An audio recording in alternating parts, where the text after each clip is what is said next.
Sikra kang palatung enggal perang campo sanyong adale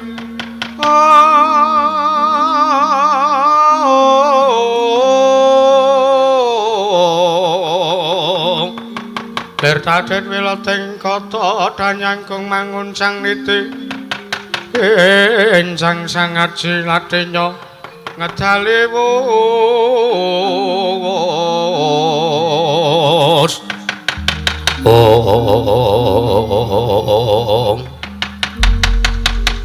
niwang sukmana mangadili nuwi kadanging pun Kakang Dimas Setyaki Koko Prabu kula jumadung dawuh timbalan paduka Kanjeng Koko Prabu Sri Bathara Kresna wonten ing Sitinggil Pinaturata Negaring Durawati kula ngaturaken sembah Koko Prabu. Ya tak tampa Dimas. Pangestunipun Kakang tampanana. Sampun saged anggen kawula pundi? Kakang Udawa. Nggih. Nyadong dawuh timbalan sinuwun Durawati sinuwun. Setyaki. Wonten dawuh. Kuwi balamu apa piye? Wingking niki to. Iya. Biasa. Lengganan lawas. Sopo? Lala. Yo ngati-ati. Brobos turut kono bareng. Won nyadong dawuh Koko Prabu. Setyaki wonten dawuh. Kakang Udawa wonten timbalan sinuwun. Wektu dina iki panjenengan ingsun tintrim majaning penggalihku. Dipun sababaken menapa Prabu? Dasaripun menapa? Sabab wasana telung candra iki anakku ing marang Garuda ya Samba Kusuma Kilatmaka oncat saka kesatriyan. Nggih, pareng paduka kados pundi? Mongko iki mau panjenengan ingsun lagi wae mbukak telenging kaca pangisan. Tak sawang anakku Samba mapan ning wana Krendayana. Mula kang saka kuwi Setyaki ndak jaluk.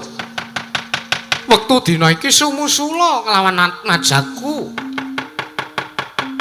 Ya kuwi Samba Wisnu Bratakusuma Kilatmaka ning wana Krendayana. Nuwun sewu Koko Prabu. Wigatosipun anggir Samba mapan wonten ing wana Krendayana menika menapa? Babakan kuwi panjenengan ingsun dhewe uga durung mangerteni. Nanging bagus Setyaki. Ndak jaluk gage susulen anakku Samba ning wana Krendayana Setyaki. Jumangkah anggra sesumbar mawa lindhu bumi gonceng.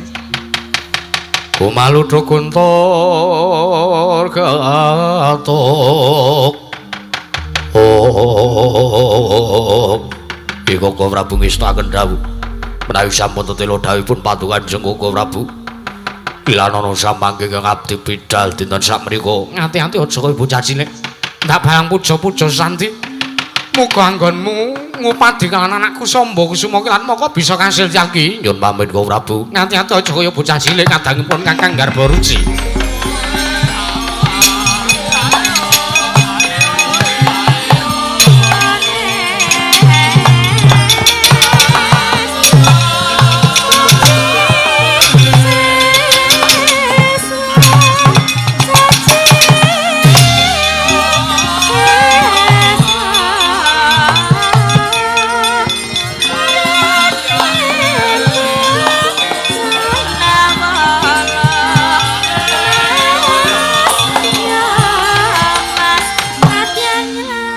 Kakang Mate Udawa wonten timbalan sinuwun. Diage ingsun jaluk lawan sira ngrakita kreta kencana. Wektu dina iki panjenengan ingsun bakal budhal ning kesatran Madukara. Lho, nuwun sewu. Wigatosipun menapa? Pun Kakang dijaluki Pintasaraya kelan kadangku pamadya Pandhawa ya kuwi Arjuna. Merga marcane Abimanyu saka kesatran Tanjung Anom. Wih, mrengaten ku namung sendika nderek. Ndherekaken tindak jengkar paduka sinuwun. Marata diaki Kakang Udawa ayo derekno kelan panjenengan ingsun. Monggo sumawi kula dherekaken sinuwun.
gagah kaya ndementang kaya Gendewa Setyaki keparet Kakang Kartomarma bapamu. Yai.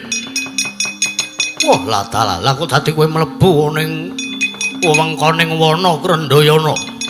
Ngupati kelawan Nanggir Samba Wisnu Brata. Kurawa padha dampyak tata gelar barisan ing kene padha areng apa?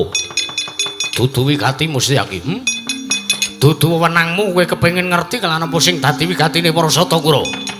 Ayo sing baku nek kowe pengen slamet uripmu kowe mlebu ngkon wana Krendayana sumingkira Setyaki. Aku mundi dawuh Koko Prabu Kresna kalamun aku kudu ngobati kelan Nanggir Samba Wisnu Brata. Wah, menungsa ora tatanan. Ora kena tak ndhakke warap. Ora kena tandhake apa-apamu. Ya Setyaki ora gelem mundur aja takon dusuk. Kendarat tangane Raden Kartomarma. Kelakon sumyur kuandamu, maju jangka ora bakal tinggal loncat. Kelakon ning kene marganing patimu, yo kowe sing mutar Singalena prapteng lalis Kartomarma.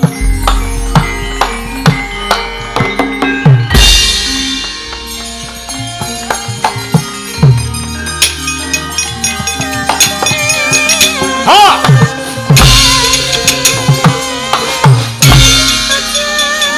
Ampun aku.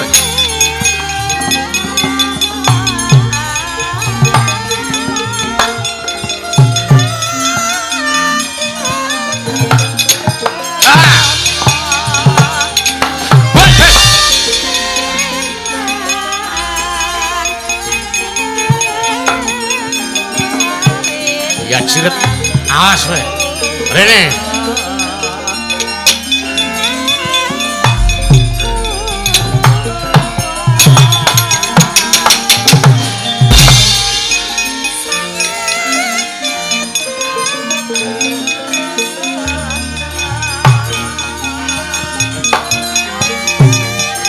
Rene.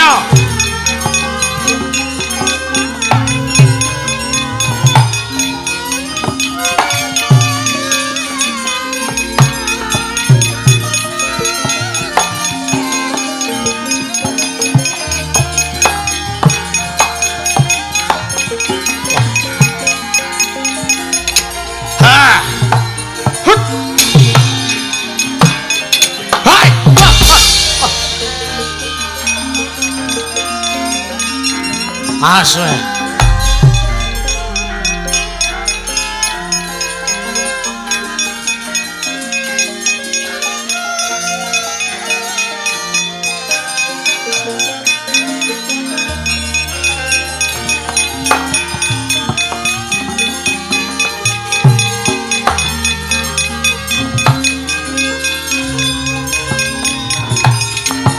Hot. Ya. Candhak tanganmu kae. Anggepe apa?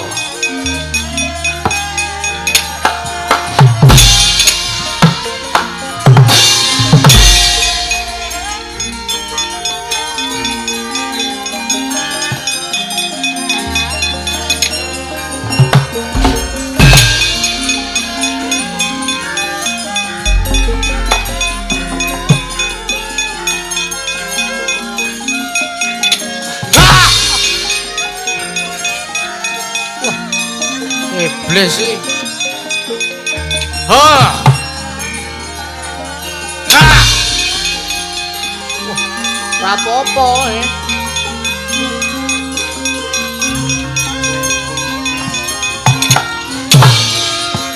Hat. Ya. Ha. Ha. Ha. Mati ya. Ha. Ah! Ah!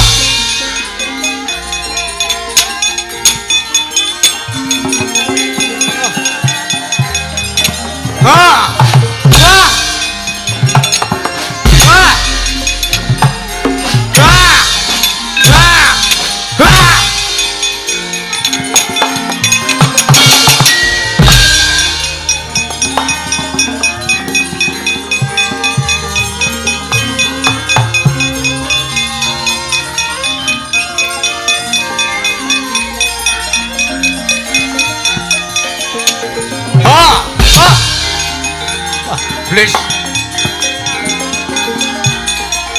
Kipas.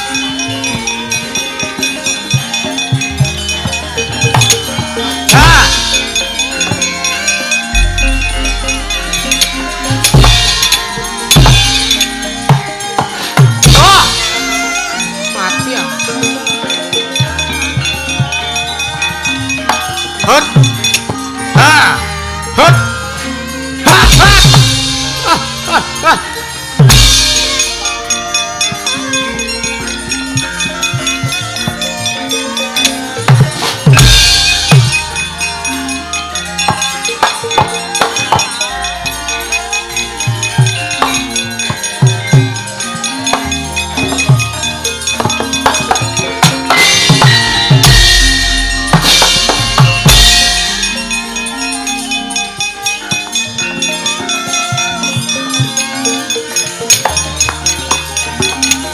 Ah.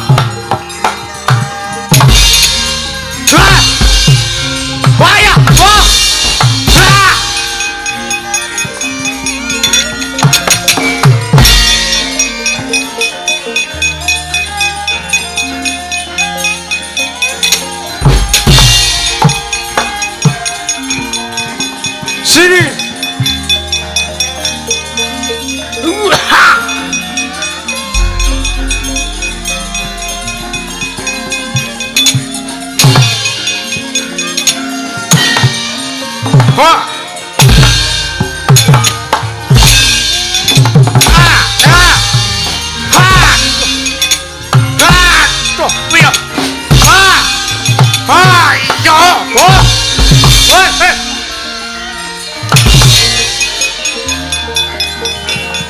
Wayang entring banget nanti melembung.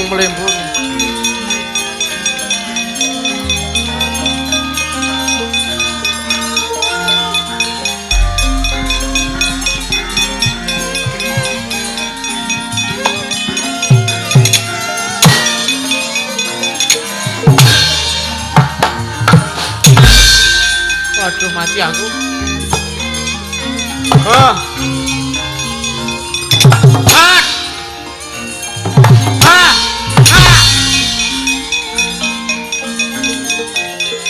Cocok tombak jebol matamu.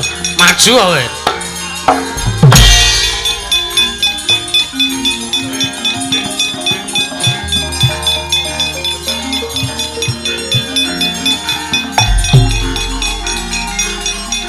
Waitan.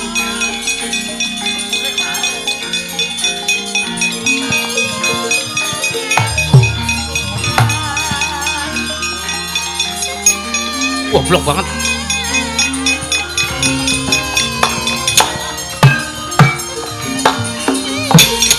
Indo.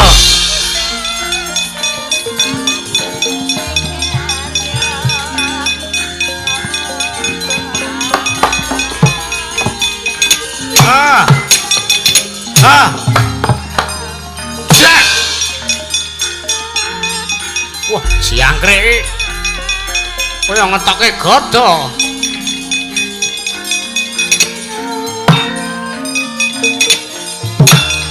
Sing kiwa cepake.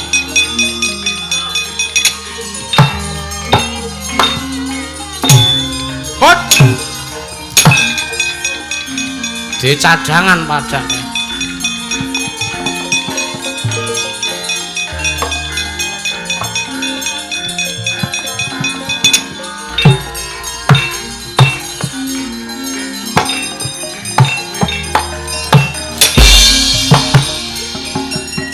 Wah. Waduh. Jalur ra iso iki. Waduh. Stop ayo.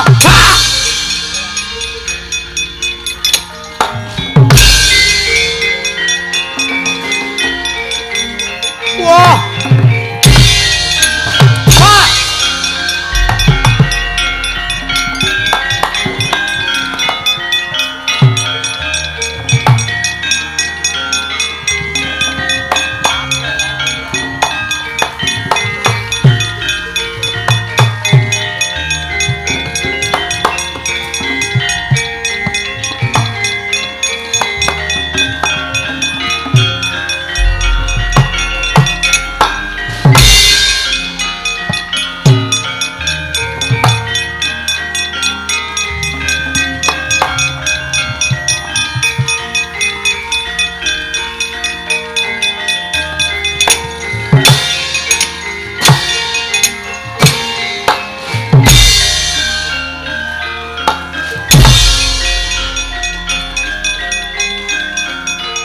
Sambato.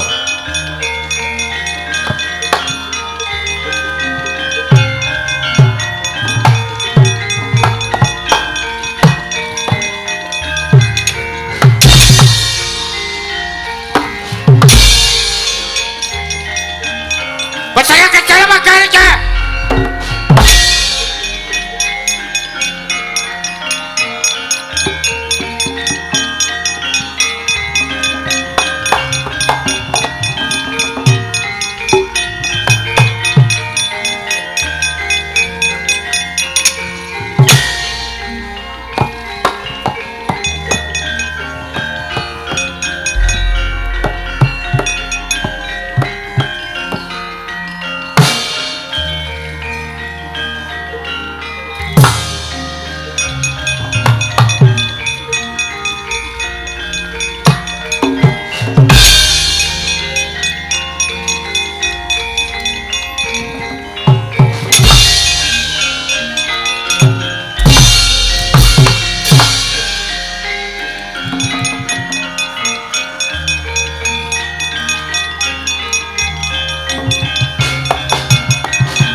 Yo. Yo, halo Pak Bu. Halo Pak Bu.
Wah, Setyaki lu ngerti tandang Dursasana.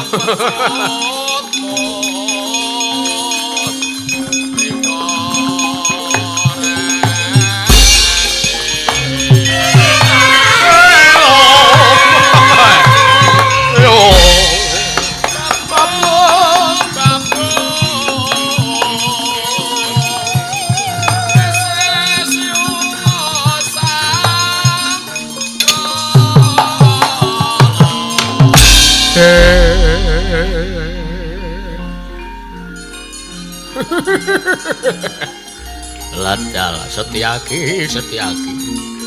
Kowe iso kelakon ngundurke Kurawa liyane. Iki Werkudara Ngastina tandingana marat. Maju Dursasana.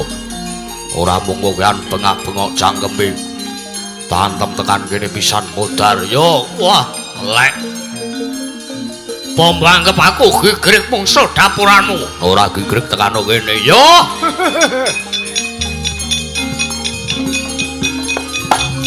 Hei!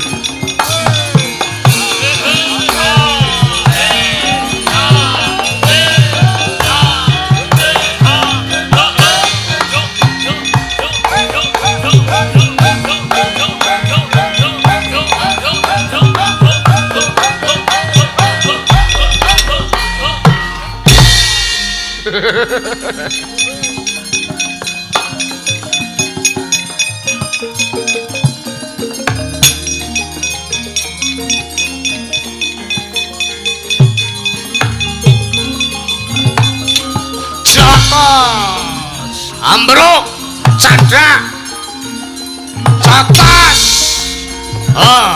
banting ting jotos tos banting ting jotos banting jotos siwit apekal.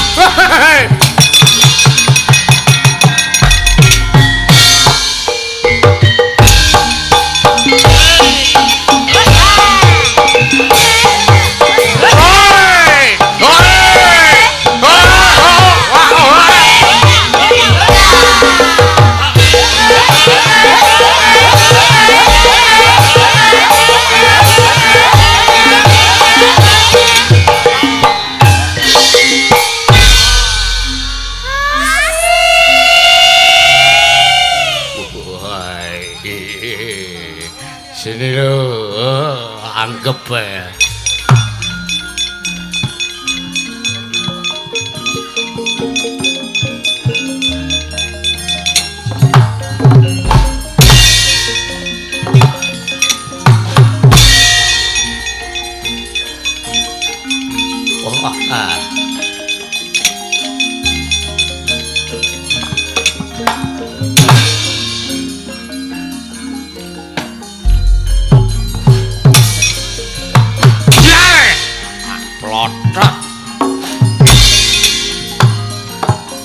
Jekluke, jekluke, gasroke, gasroke, jekluke, jekluke, gasroke, jekluke, gasroke,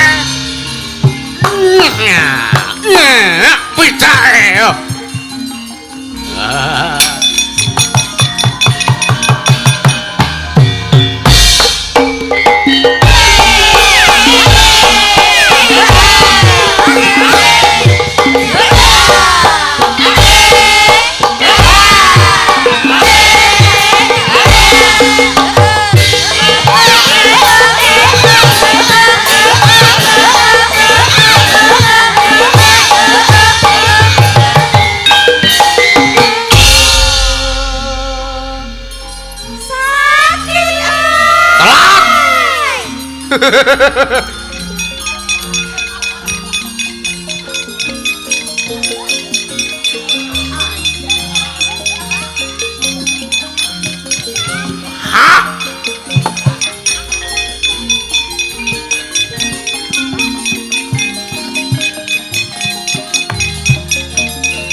Doyae sayane ra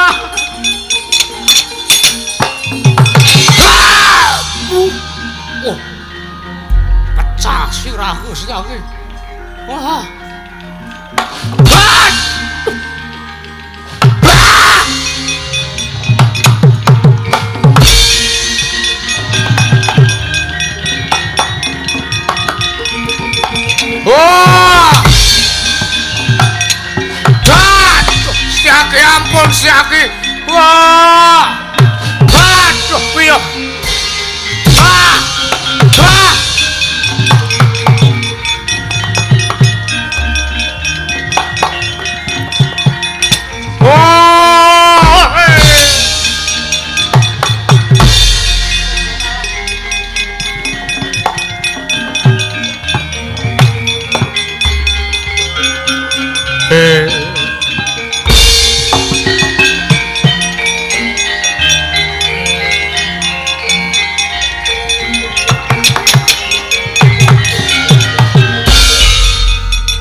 eneng apa Kartomarma sajak eneng kraman.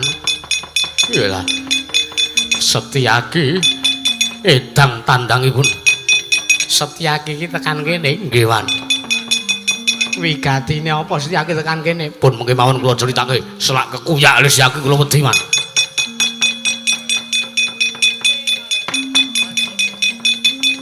Melek matane melek. Nggih, Pak. Durmagati padha karo Kartomarma. Cami. Enten Setyaki ngamuk man pun kula cumanggake kula mboten wani-wani ali Setyaki man.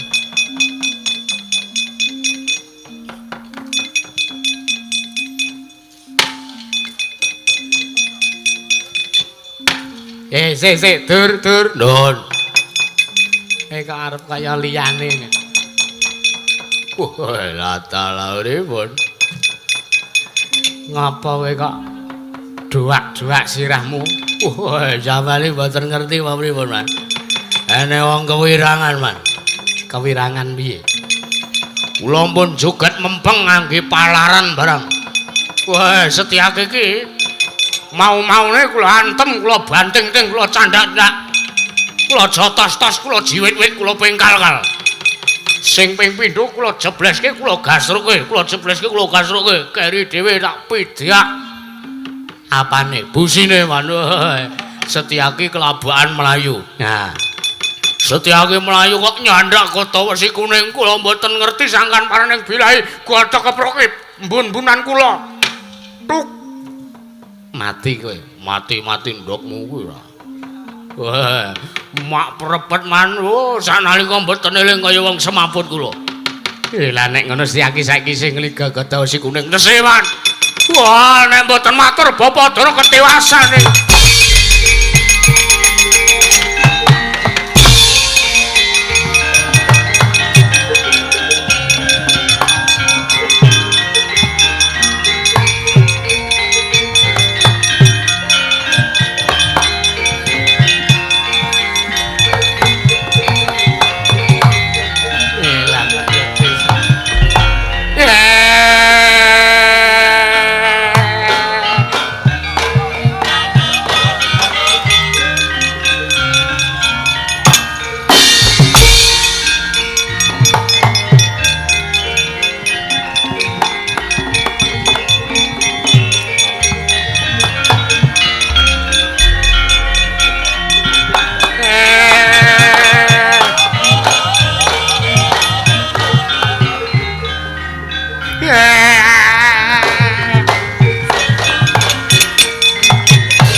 Kaya wong tua lho kaya bayi.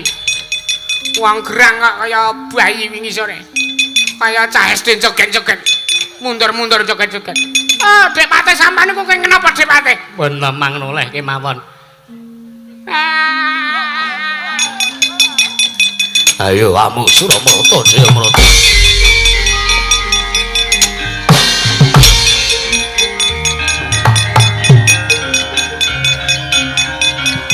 Wong rampung e go minggat.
Kakang Durna. Oh, Dek Pati sampean kok teles kebles. Bah.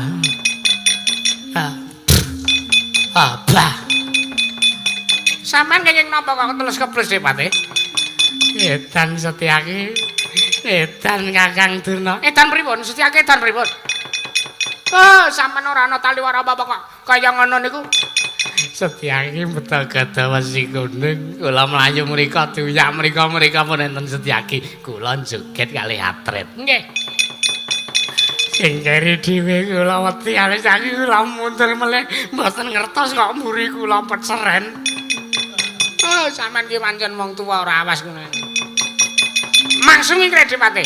Setyaki mesti wedi nek kalih Kyai Jundamane. Mun monggo mang jajal maneh mboten percaya.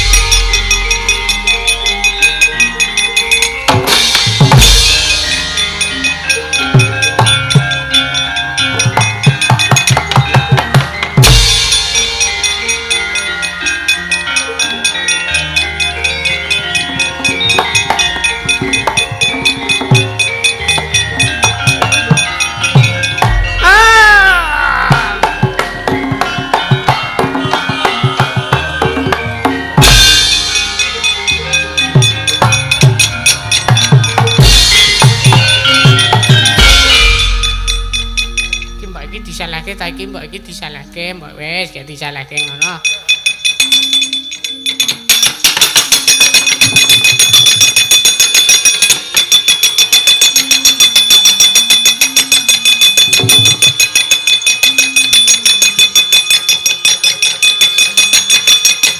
Matur ana Prabu Karna Dewati.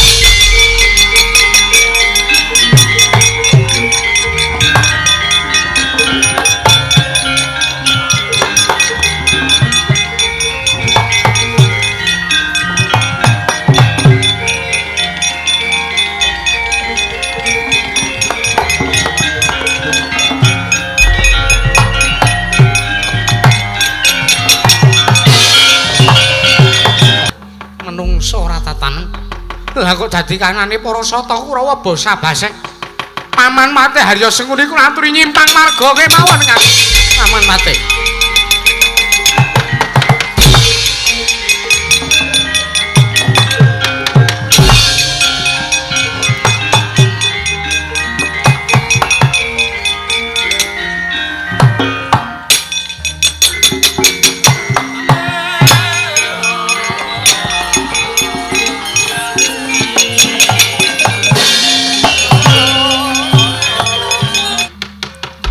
Nungsang yang numbuk bentus budal bingung lakune para Sata Kurawa.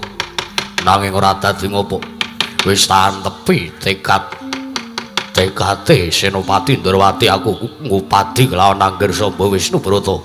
Nggih. Wonten pundi mapan sing andika kula wrebeki nggih Anggir Samba.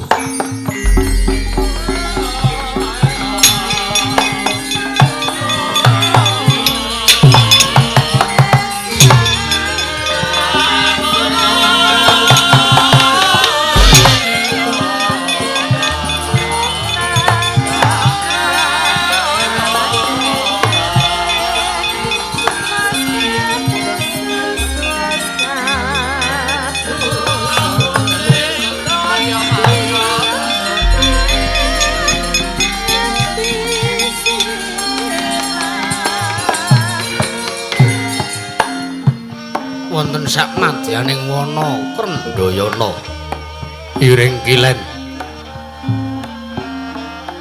wonten sak ngandhaping werksa ageng ing kono tuhu lenggah putra Ngastina anenggi Sang Raden Lesmana Mandra Kumara ya risang juang prakoso nalika semanten tatan wonten ingkang den penggalih salebeting batos gumana musik tansah angemotemut dawuh ingkang Rama dawuh Sang Prabu Duryudana Sang Raden Lesmana kinenang upati wujuding gegayuhan aran Wahyu Cakraning Rat nalika semanten sangka kuthung ing nalaring Sang Raden Lesmana Mandra Kumara Dasarya putra Nalindra sepisan kemawon datan nate alaku talak brata. Prawilanggenipun Lampatapa Brata wonten sak ngajenganing Sang Raden Lesmana. Kajana wonten wujuding gendul kawa-kawa. Mewah trambul. Wujuding kacang mewah kuaci. Nalika semanten satemah damel gara-gara wonten ing Kayiwangan Surdaya ya ing Kayiwangan Dandang Panguri dayaning Sang Lesmana Mandra kumarangkanya Lampatapa Brata ingkang tumesake Dirgantara nenggih dewaning Godhaya dewaning Pangrencana Sang Pandya Bathari Durga marepake kalunggahaning Sang Lesmana Mandra kumarang kagat putra ing Astina wau.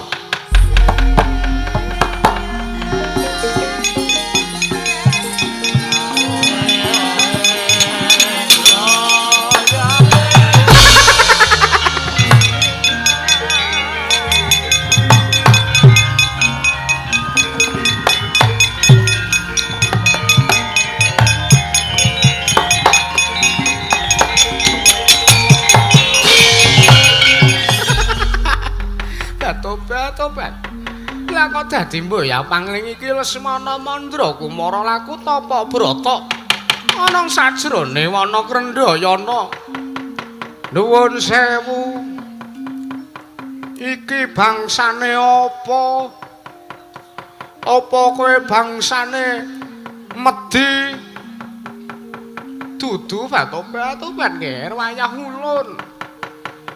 Ulun kowe sapa apa kowe bangsane kuntilanak apa kowe bangsane sinden sing kebayake wernane beda dhewe tobat sinden kok pakanane pop mie mula lambene nganti kaya irus tobat malah ngias kan panjenengan ulun nggih Lesmana Mandra Kumara. Apa kuntilanak? Ulun iki dudu kok wujude memedi. Jim setan utawa kuntilanak kuwi babar pisan dudu tobat. Ulun iki dewaning Godha dewaning Mangrencana nggih kula putuku Lesmana Mandra Kumara. Oh Allah. Eyang Durga kula ngaturaken sembah bekti kula kunjung Kanjeng Eyang. Ya ulun tampa. Kula niku pangling pun dangu mboten pinanggih kaliyan Eyang Durga. Sakniki pinanggih kok paduka dados tobrut. Tobat kuwi apa? Kula piyambak nggih mboten dong ning ciri getheke tobrut menika menawi nggen niku kaya polisi tidur niku meskanane tobrut Kanjeng ya. Tobat Lesmana Mandra Kumara. Ulun bakal dangulan seneng kita. Pripun ya? Apa to sing dadi sabab lan wigatine apa wonten jeneng kita laku ta apa ning wana Krendhayana iki? Mundi dawuh saking Rama Prabu Jaka Pitana sing pun boten Jaka kula kadhawan sumados kula gayuh wujuding wahyu cakraning ret kamangka kula menika sepisan kemawon dereng nate gayuh wujuding wahyu cakraning ret. Oh Eyang Durga, oh Eyang. Tobat. Banjur apa kita gayung nggih? Nuwun sewu Kanjeng Eyang. Oh Eyang Durga. Malah kepasang yoja katuju ing inu Kanjeng Eyang. Paduka mrepeki kelawan ingkang wayah pun Lesmana Mandra Kumara. Malah ngepasi wekdal kula suwun Kanjeng Eyang supados gayuhaken wujuding wahyu cakraning ran Kanjeng Eyang mesake kula Kanjeng Eyang ing kagatri sang kapirang urinangkul kinempet kempit dosang retnaning bawana. Weh Oh, metu wedhuse gembel. Bat pripun yang kula niki sayekti mung bakal nanjake kelawan kanan kita lah kok malah dadi aku malah mbok jaluki tulung. Pripun kersa napa mboten? Nek kersa regine pinten? Bat. Anak ratu kaya ngono matrap kita ya wis nggih mboh ya dadi ngopo? Kowe ya dadi ngopo? Nanging ulun jaluk ya nggih jeneng kita. Sadurunge ulun gayoke wujuding Wayu Cakraning Rat luwih dhisik sumpah napa yang sumpah kalamun to besok kalamun to Lesmana Mandra Kumara wis tekaning mati sok mamu dadi bangsaning Prajineman banjur ragamu dadi panganing bangsaning Bajul Barat piye kira-kira sago apa ora ya mung kuwi syarate kok nggih Lesmana wah kepiye kuwi mboten napa-napa Kanjeng Eyang. Kula sago menawi benjang menawi Lesmana sampun tumekeng sirna. Sukma kula dados bangsaning Memedi raga kula dipangan bangsaning Bajul Barat Kanjeng Eyang.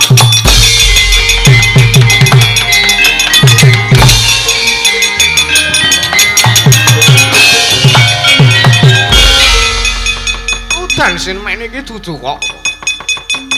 Dan sing tumiba ning Bantala kuwi babar pisan dudu lho nggih. Nanging iki yektine dadi pratandha yen to jagat wis nyekseni kelan sumpah prasetyamu. Nggih, ya nggih. Nek ngaten genjang napa le paduka ajeng gayuhke kelawan keng wayah yang yen to kudu mangkat saiki batu-batu batulun budal Lesmana ngatos-atos. Makasih.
Batu-batu ger.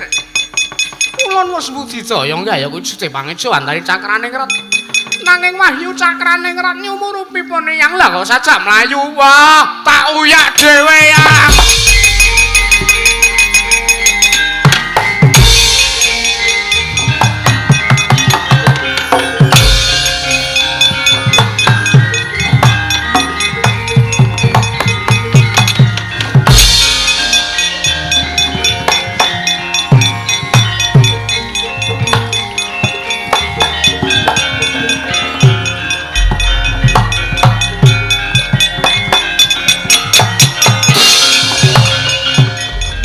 Carita Dyan Samba Wisnu Brata teteke Talabrata wonten samadyaning wana Krendayana iring kidul nalika semanten wusang ngeningaken cipta ngeningaken Babanawa Sanga Sang Raden Samba ingkang dawa saking dirgantara kaya daru tetarungan angge pangeja wanteng Wahyu Cakraning Rat nalika semanten sigra tumya mrepek anggaring Sang Raden Samba Wisnu Brata.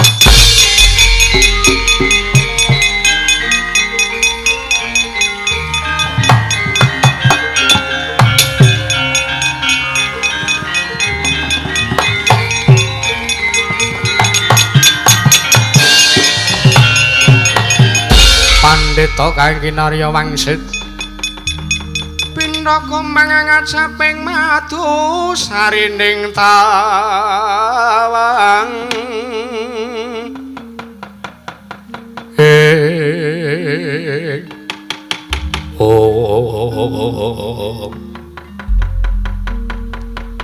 Wong Mas Rama sidam saring bawana langgeng ana satriya laku talak brata ulun bakal mejang kok malah meneng wae malah tingkem netrane mboyang ngrungokake lan apa kang dadi dawuh ulun nggir mboya panglingsa Mbah Wisnu Brata yektine apa kang kita gayuh wektu dina iki wis bakal kasembatan merga panjenengan ulun ya pangeja wanteng wahyu cakraning ngret mboya suwe maneh bakal manjing ngono nganggo kita nggir Mbah Wisnu Brata nanging wanti-wanti panjenengan ulun yen to jeneng kita wis ulun mong jiwa ragane ulun jaluk aja ngasi jeneng kita duweni watak angkara budi candala yektine panjenengan ulun maring dawuh kang kaya mangkono wae jeneng kita wis priksa sartane wis mangerteni nggir Mbah Wisnu Brata marata diake panjenengan ulun bakal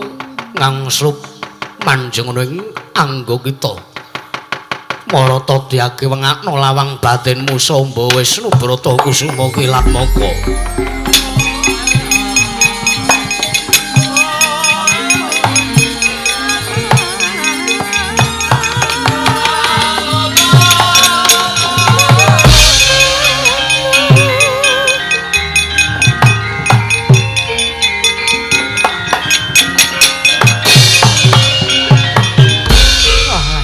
pangestu karo wayah para jagat nggonku laku tapa brata kok nyamut-nyamut capet-capet aku krungu ana wong sing mejang lawan aku ngandhake yen to dheweke wahyu cakraning ratu lah mbok menawa pancen iki mbok menawa pancen wis kelakon sing digayuh dening satriya marang Garuda lah dalah yo aku tak bali ning Prajanegara Ndarawati aku tak bali ana ngersane Rama Prabu Ndarawati Rama Prabu Kresna mesti mangerteni kelawan anake Samba isa nggayuh wujuding wahyu cakraning ret. Mesti aku didama-dama dideng-deng kaya kendang. Besok aku sing bakal nglumintir ke prabone Rama Prabu Kresna ya bakal ana tembung taruna ngungkuli bapa Raden Sambaya Prabu Sambanata Ndarawati bakal luwih kuncara tinimbang Rama Prabu Sri Bathara Kresna.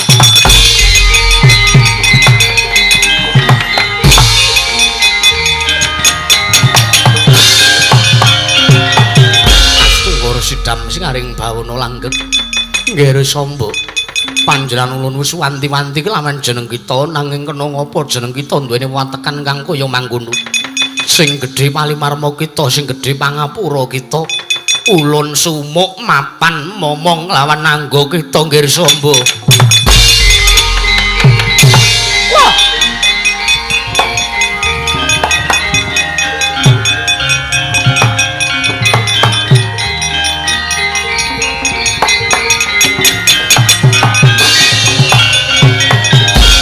Krobala kang tumingal prangat campo kang sangya ngedali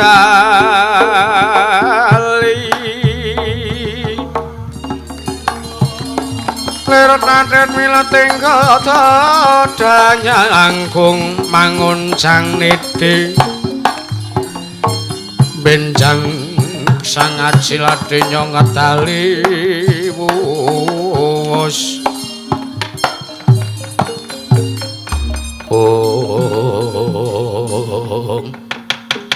olah menungso ora tatanan jebul nggonku ngucap kaya mangkono mau kleru waduh wahyu cakraning ret kowe aja lunga adoh kowe tak bujung ora pati-pati mandeg nggonku nguyak lawan kowe yen to durung kecandhak apa sing tak gayuh wahyu cakraning ret